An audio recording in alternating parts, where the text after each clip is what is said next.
Jangan ceritain mantan ya Pak. Tapi BPN ini nggak pernah jadi mantan bagi saya. Ini sampai sekarang masih jadi rumah saya kan. Mudah-mudahan sampai selamanya.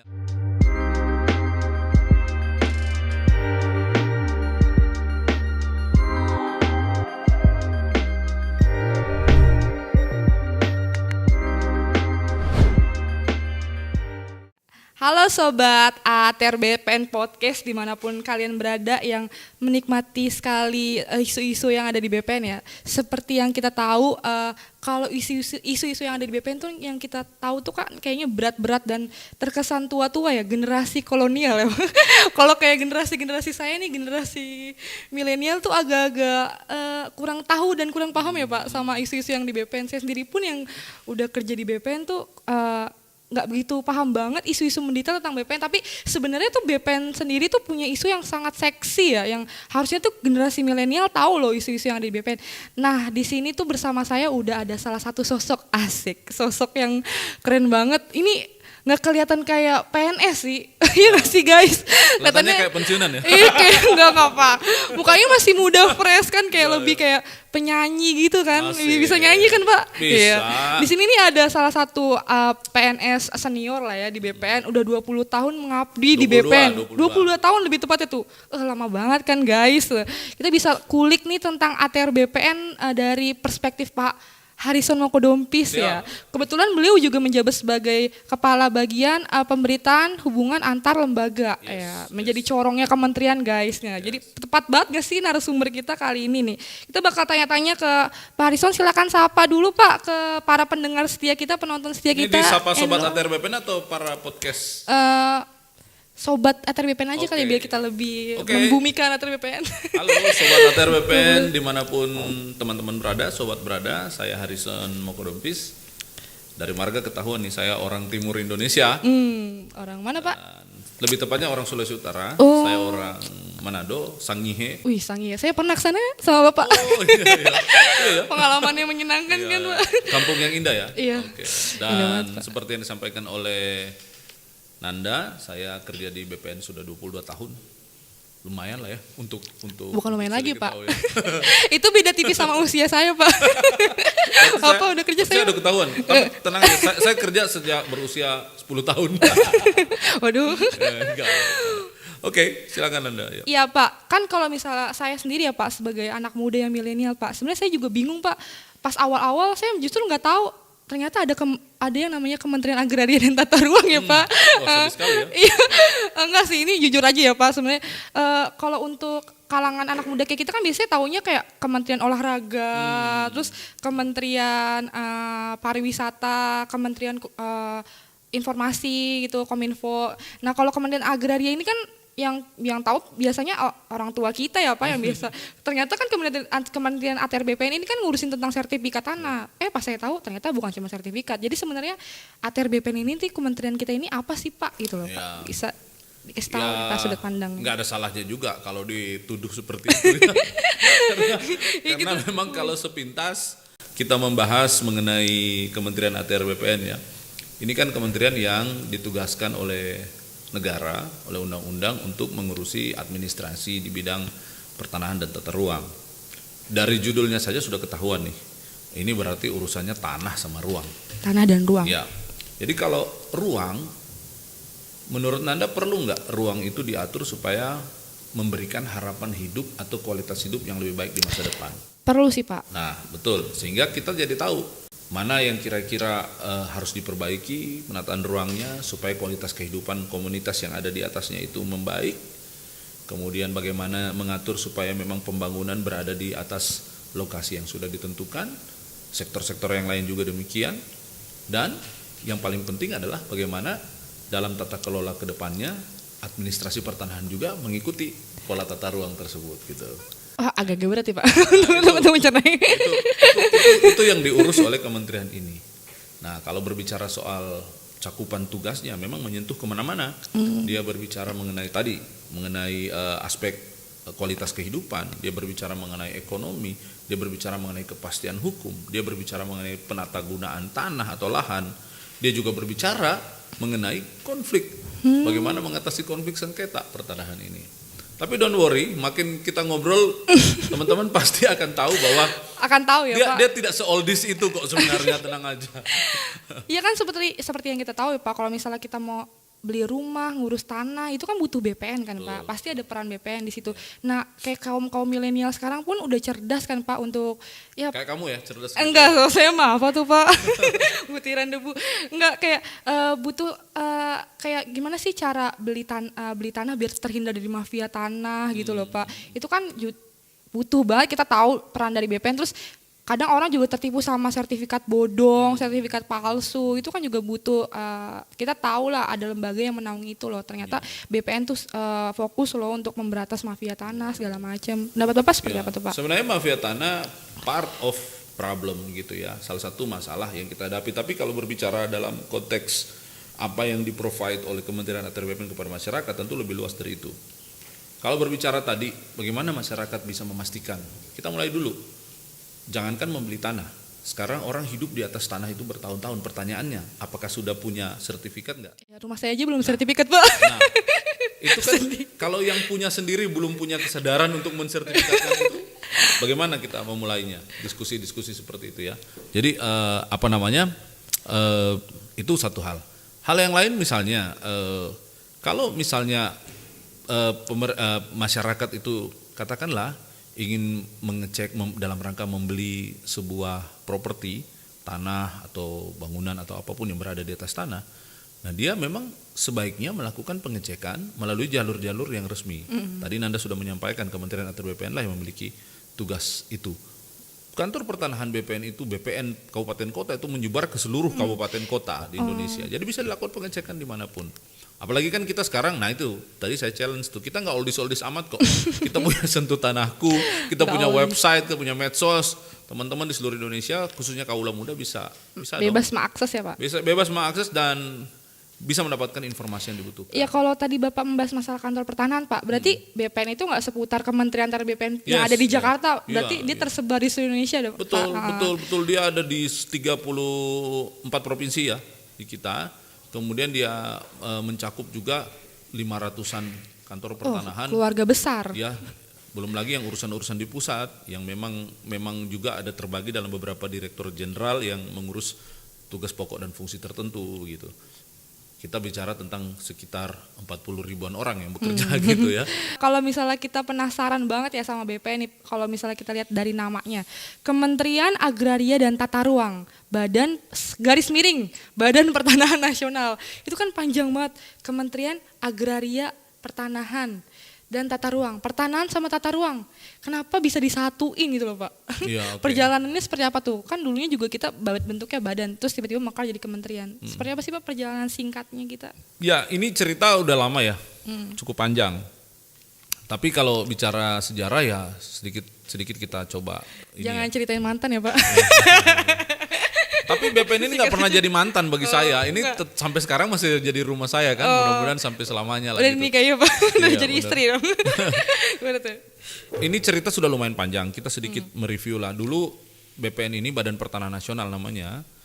Itu dulu masih merupakan bagian dari Departemen Dalam Negeri. Dulu namanya Direktorat Jenderal Agraria. Ya. Dalam perkembangan zaman waktu tahun 1988 itu ada lahir Badan Pertanahan Nasional. Kemudian sempat juga menjadi nomenklaturnya berubah menjadi Badan Pertanahan Nasional Republik Indonesia, ya. Kemudian betul dalam perkembangannya kemudian kita bergabung dengan Tata Ruang yang dulunya dari Kementerian PUPR dan menjadi Kementerian Agraria Tata Ruang strip Badan Pertanahan Nasional gitu. Nah, unit-unit di daerah itu namanya BPN, di bawah Badan Pertanahan Nasional. Tetapi di kementeriannya sendiri kita adalah Kementerian ATR strip BPN gitu. Nah, pertanyaan tadi, kenapa bergabung antara ya itu kan setiap pemerintah pasti punya political will ya, yang pastinya ditujukan untuk sebesar-besarnya kemakmuran dan kesejahteraan masyarakat. Kalau kita bicara sedikit, memang dua isu ini sangat melekat gitu. Bahkan sebelum bersatu Tata Ruang dan BPN pun, di BPN sendiri itu sudah ada yang namanya Direktorat Tata Guna Tanah. Tata Guna Tanah yang sedikit banyak bisnis proses pekerjaannya juga agak bersinggungan cukup bagus dan cukup erat dengan tata ruang, isu tata ruang. Begitu juga di tata ruang. Nah, bagaimana menyatukannya? Kebayang nggak kalau kamu punya angkatan bersenjata nih dalam rangka menjaga negara kesatuan Republik Indonesia? Kamu punya angkatan darat yang kuat, gitu kan? Tapi kamu nggak punya angkatan udara yang bagus, gitu. Nggak punya angkatan laut yang bagus. Kamu juga dalam bahaya, gitu. Maka menjaga negara itu harus memiliki angkatan darat, angkatan laut, angkatan udara yang baik. Kita katakanlah si BPN ini namanya tanah ya, Badan Pertanahan Nasional, tanah kan, berarti dia angkatan darat dong gitu kan. Dia menjaga semua administrasi pertanahan, problematika, potensi-potensi yang ada di dalam tata kelola pertanahan. Tata ruang itu menjaga ruangnya. Ruang udara, ruang di atas tanah, ruang di bawah tanah, itu dijaga yang namanya tata ruang dalam sebuah master plan rencana tata ruang wilayah gitu, yang kemudian didetilkan menjadi rencana detail tata ruang gitu. Di kabupaten kota itu harus ada, karena itu menjadi landasan pembangunan dan kehidupan gitu. Nah, kebayang nggak kalau dua ini bersatu? Sekeren apa kira-kira negara ini nantinya ya? Keren banget karena kebijakan-kebijakan akan berelaborasi, berkolaborasi dengan baik. Dan kemudian ya kita berharap kebijakan-kebijakan itu seiring sejalan dengan implementasi di lapangan. Oh, itu keren. Kalau enggak kan ini jadi aneh tuh. Ruangnya bilang begini, implementasi program-program pertanahan bilang begini. Jadi mari kita melihat ini sebuah langkah maju yang luar biasa. Wih, gila, mantap banget. Ternyata ya seksi banget ya. Ini kayak semacam jodoh ketemu sama tulang rusuknya ya, Pak. Kira-kira. Pas banget lah.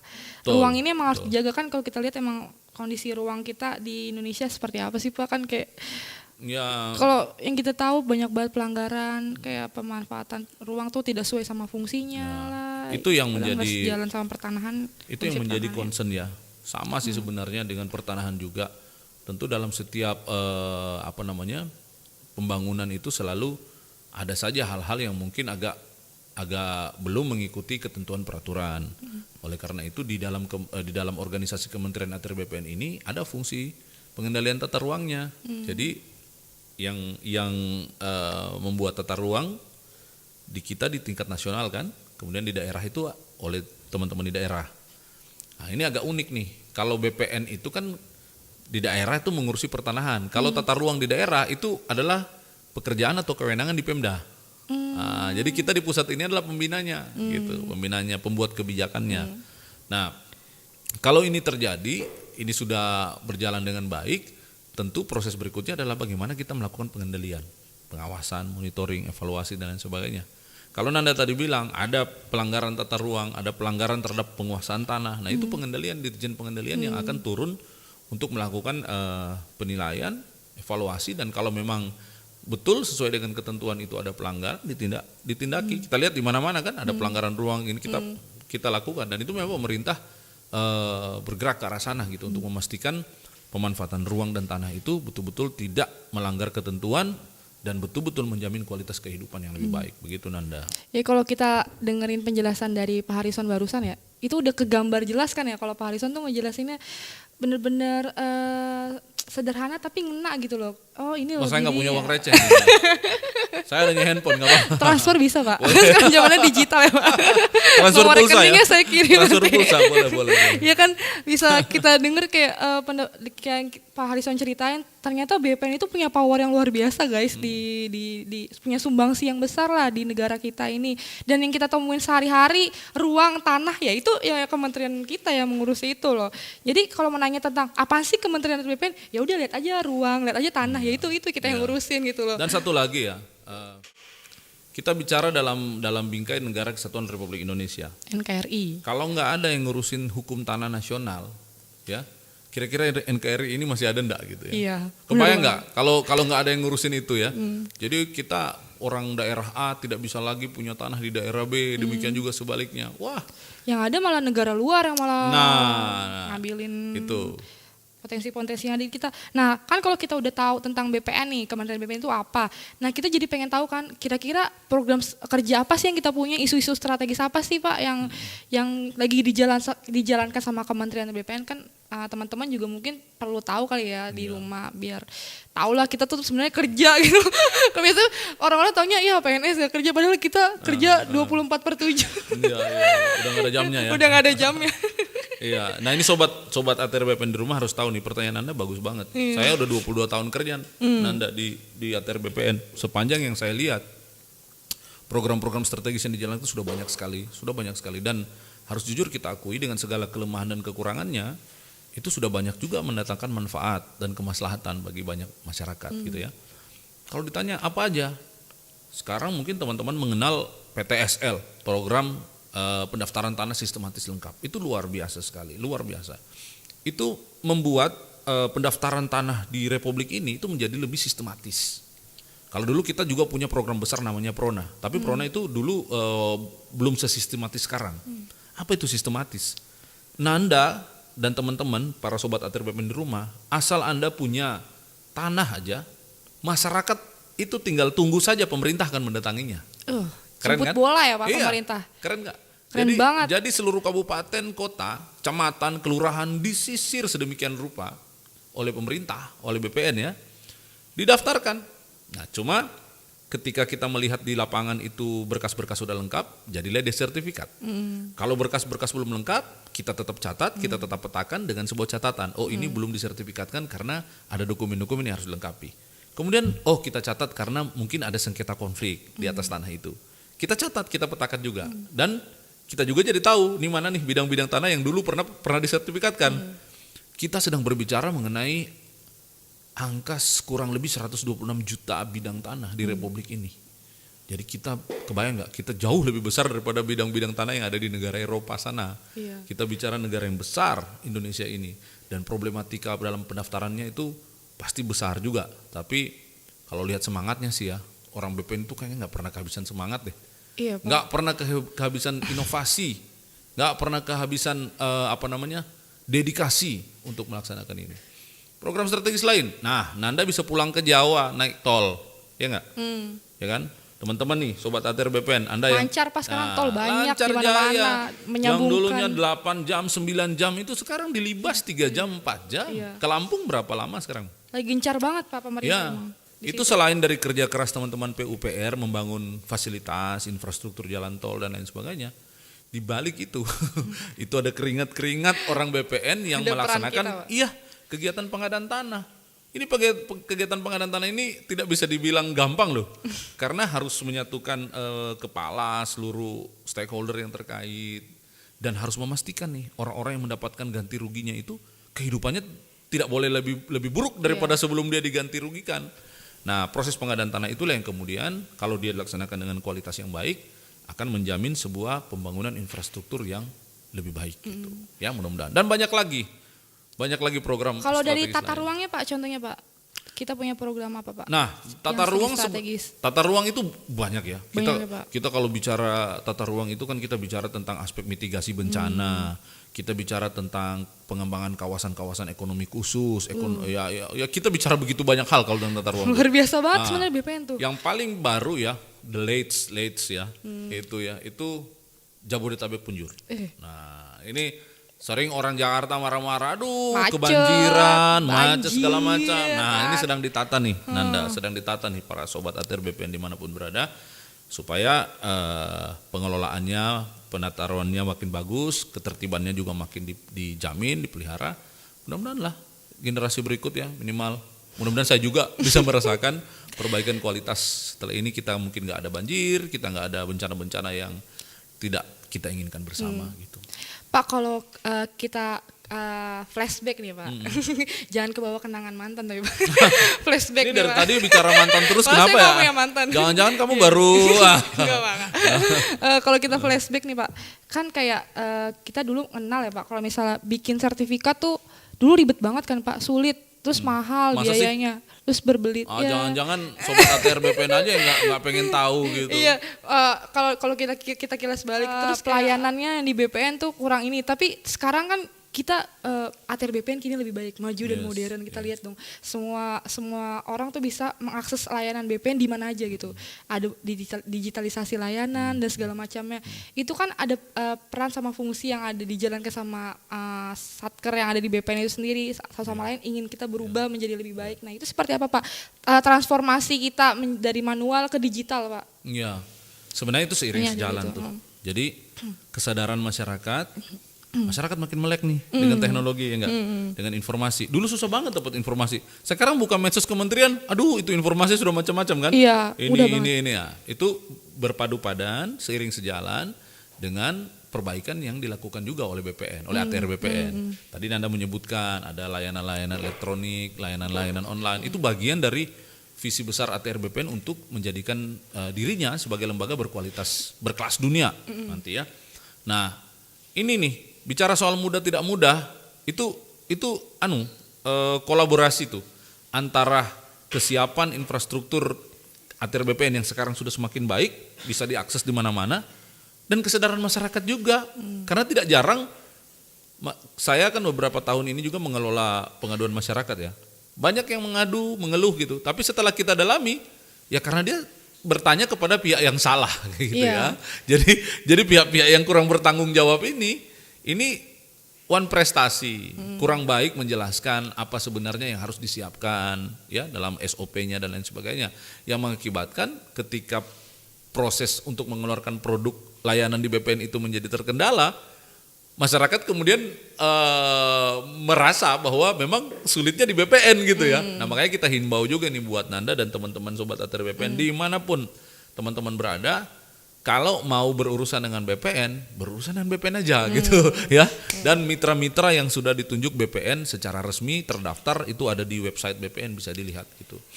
Gitu Nanda. Terakhir nih Pak, kan Bapak ini kan di BPN itu kan sebagai kepala bagian pemberitaan hubungan antar lembaga. Itu kan corongnya kementerian ya Pak, punya tugas tuh berat banget ya Pak, ngerubah citra BPN. Harus ngatur strategi komunikasi, gimana cara ngasih tahu informasi ke masyarakat tentang BPN, terus ngelola pengaduan segala macam. Itu Bapak tuh punya kiat-kiat strategi seperti apa sih biar masyarakat tuh lebih tahu tentang BPN, terus ternyata BPN tuh punya pelayanan ini loh gitu, biar lebih aware sama BPN. Betul. Itu pertanyaan yang bagus sekali ya, dan saya pikir bagi semua yang bekerja khususnya di dalam layanan publik itu pertanyaan yang sangat esensial. Kenapa kita harus terus-menerus berdedikasi? Tentu saja bukan hanya karena kita bekerja ya, bukan karena kita pegawai kita ingin bekerja aja. Tetapi bagaimana sudut pandang kita tentang pekerjaan itu. Kalau tadi saya ditanya pribadi, jadi sikap saya bagaimana sih mengusahakan hal seperti itu. Pertama lakukan dengan ikhlas, itu kuncinya. Kalau kita menganggap ini adalah bagian dari ibadah, kita akan melaksanakannya dengan gembira, dengan hati yang gembira, dengan sukacita yang tinggi. Saya datang ke kantor, pertama kali yang saya pikirkan, kebaikan apa yang akan saya lakukan hari ini, gitu ya. Jadi perasaan itu membuat bergairah untuk datang ke kantor. Kebayang nggak kalau Nanda datang di kantor yang Nanda pikirkan pertama, aduh gua besok dimarahin sama bos, aduh ada kekurangan kerja apa, itu Nanda pasti akan malas datang ke kantor. Iya, udah bete semua. Tapi kalau sudut pandangnya dirubah menjadi ini kebaikan hari ini, apa yang akan bisa saya berikan itu kepada negara ini, kepada institusi saya. Kalau yang lain terkait tadi Nanda sebut bagaimana mengelola persepsi, mengelola strategi komunikasi publik, itu sebenarnya cuma turunan saja dari sebuah rasa yang datang dari sebuah kebahagiaan bekerja tadi. Dari hati ya Pak? Dari hati, karena apapun sekarang bisa dipelajari Nanda. Kemajuan teknologi informasi itu bisa membuat kita itu dari seorang yang no one menjadi someone gitu loh. Kita nggak tahu apapun tentang isu itu, tapi kita bisa belajar dari orang-orang terbaik, dari literatur yang ada. Kita kemudian bisa bertumbuh. Makanya saya bisa mengerti apa itu strategi komunikasi, apa itu membangun persepsi publik dan lain sebagainya. Tapi ada satu juga hal yang penting ya, mungkin yang perlu kita ketahui juga, bahwa perbaikan persepsi masyarakat kepada pemerintah, kepada institusi pemerintah seperti ATR BPN itu tidak hanya melulu ditentukan oleh sebanyak apa atau sebagus apa program-program yang sudah dan sedang dilaksanakan, tapi juga adalah perbaikan SDM-nya. Perbaikan SDM-nya dalam konteks bagaimana dia betul-betul menjalankan jati dirinya sebagai pelayanan publik. Nah kebetulan nih ATR BPN kan sekarang punya nilai kementerian, melayani, profesional, terpercaya. Nah ini 3 unsur ini harus dipenuhi oleh seluruh aparat Kementerian ATR BPN dimanapun berada. Kebayang nggak kalau aparat sudah punya mentalitas melayani, profesional, berarti skillful, knowledge-nya bagus ya. Kemudian terpercaya, produknya terpercaya, orangnya berintegritas baik. Jadi apa kira-kira itu? Keren banget. Keren Pak. banget. Parah. gitu. Jadi kita ngejalanin kerjaan tuh nggak bete, nggak mumet. Yes. Nikmati. Suasana- Bagi sobat-sobat muda ini ya, entah kerja kalian dimanapun ya, mau di Iya. pemerintah, swasta, wira usaha, apapun profesi kalian, mungkin itu aja resepnya. Iya. Pertama kita nikmati, kita ikhlas bekerja karena kita tahu setiap kebaikan yang kita lakukan itu pasti berbalik juga kepada kita. Kalau kata Pak Sofyan selalu memberi nilai tambah. Pak Menteri, ya Iya. luar biasa. Pak Menteri itu selalu punya sebuah moto ya namanya. Iya. Dimanapun beliau berada, value added, selalu memberi nilai tambah kepada siapapun dan lingkungan apapun yang beliau temui. Lah kita ini yang lebih muda kan malu ya kalau tidak mengikuti hal-hal seperti itu. Saya pikir itu contoh yang sangat baik dan saya juga terinspirasi itu. Iya, barusan kita udah denger banyak banget ya cerita-cerita, pengalaman terus pendapat dari Pak Harrison Mokodompis yang udah 22 tahun loh Yes. mengabdi untuk negara, mengabdi kerja di BPN. Itu saya bahkan baru setahun itu umurnya. Beliau udah kerja.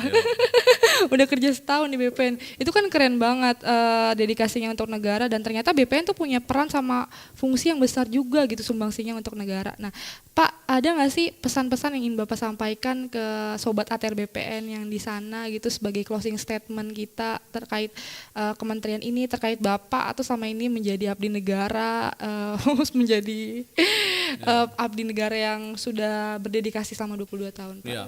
Sebagai penyemangat. Ya, pertama-tama saya tentu hanya butiran debu juga Nanda, sama lah. Saya ini butiran debu dari sekitar 40 ribuan debu gitu. Butiran debu. Jadi pengen di nyanyi Pak BPN saya. Di BPN ini kan ada unsur ASN, ada unsur PPNPN. Melebur menjadi satu, menjadi keluarga besar ATR BPN. Dan semuanya berjasa, semuanya berdedikasi, semuanya memiliki sumbangsih bagi kemajuan kinerja Kementerian ATR BPN ini. Itu yang pertama. Yang kedua, kita juga punya pimpinan yang luar biasa gitu.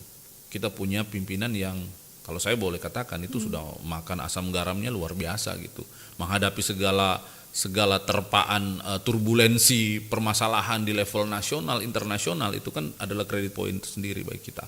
Kita artinya sekarang dipimpin oleh orang-orang yang memang memiliki kompetensi, memiliki integriti, memiliki visi yang luar biasa dan bagi saya inilah saatnya bagi kita semua teman-teman sobat ATR BPN kalau Anda ada menjadi bagian dari keluarga besar ATR BPN ini, inilah saatnya kita untuk go forward gitu ya, dan kita akan menjadi lebih baik. Dan bagi teman-teman yang sobat ATR BPN yang bukan merupakan keluarga besar ATR BPN, tapi Anda adalah masyarakat yang kami layani ya, Iya. kita layani. Menjadi penikmat. Nah, Anda jangan khawatir, kementerian ini, organisasi ini sedang maju luar biasa menuju ke keadaan dan performa yang lebih baik lagi. Dan kami tolong diberikan masukan terus-menerus, jangan bosan untuk terus memberikan masukan-masukan yang membuat organisasi ini semakin baik ke depan. Begitu. Oke. Jadi semangat ya. Orang setua saya aja 22 tahun kerja masih semangat. Masih semangat Gimana, banget Pak, teman-teman kalau boleh tahu ya Pak Harrison ini luar biasa loh semangat. Menggubu-gubu dan salah satu PNS yang cerdas menurut saya tuh yang beda daripada yang lain yang butiran dia debu ya. membangun sistem guys di Oke. BPN ini. Ya, alhamdulillah ya. Semoga menjadi the next leader ya Pak di sini Pak. Amin. Itu doanya ya. Iya doanya. Ini menjadi saksi nih. Iya. Tapi sebenarnya ukuran keberhasilan seseorang itu tidak hanya ditentukan oleh itu, gitu ya. Tidak hanya ditentukan oleh ukuran-ukuran dunia seperti jabatan, kekuasaan, kekayaan. Ukuran yang paling betul-betul menurut saya lebih sejati itu adalah hatimu. Iya, hatimu. Hatimu loh. Coba lihat hatimu. loh. Ya, kalau di mana hatimu berada kan, disitulah kita Ya. menemukan. Apapun duit 5.000 ketika kamu terima dengan rasa syukur adalah berkah yang luar biasa. Iya. Tapi duit 5 juta jika kamu tidak syukuri tidak akan pernah memberikan kepuasan dan kebahagiaan. Iya. Gitu lah ya. Cocok banget nggak tuh buat jadi motivator guys? Iya, dibayar berapa ya? Iya, kalau mau ngundang boleh tuh guys. Boleh. Ada kontaknya di Catat bawah ya, ini. di bawah ini. Di bawah ini silakan. Iya, Ya udah, teman-teman yang di rumah sobat ATR BPN cukup menarik ya pembahasan kita kali ini dan cukup singkat. Tapi bermakna ya, bermakna dan menyentuh hati ya. Semoga apa yang kita bicarakan kali ini tuh benar-benar menjawab semua pertanyaan dari sobat ATR BPN yang di luar sana. Apa sih Kementerian BPN, tugasnya apa sih, fungsinya apa sih, program strategisnya apa aja sih gitu kan, kita selama ini bingung. Nah tadi udah dijabarkan dengan jelas nih sama sosok yang luar biasa ini ya. Kita jadi tahu dan lebih paham gitu. Terus ada juga motivasi-motivasi yang kita dapat dari beliau gitu. Nah the nextnya kita tunggu materi pembahasan apa lagi nih yang bakal kita bahas selanjutnya. Jadi kalau yang penasaran sama BPN nih harus banget wajib ngikutin podcast kita nih, jangan nih, sampai ketinggalan. Keren banget, parah itu. Ruangannya juga cozy, mantap. Luar biasa banget, dan ini bakal diisi sama pejabat-pejabat BPN yang pimpinan-pimpinan kita yang emang sangat handal di bidangnya gitu ya. Nanti akan menjelaskan tentang BPN yang lebih rinci lagi gitu loh. Ini cuma sebagian kecil dari yang ada di BPN. Dan sebenarnya masih banyak lagi gitu. Kali aja nanti Pak Menteri kan rencananya juga mau ngomong di sini gitu, lebih baik tentang BPN gitu. Oke sobat, jangan lupa tungguin materi kita selanjutnya, podcast kita selanjutnya. Sekian dari kita berdua. Jangan pernah bosen ya sobat BPN ya. Oke, dadah semuanya. Goodbye, thank you.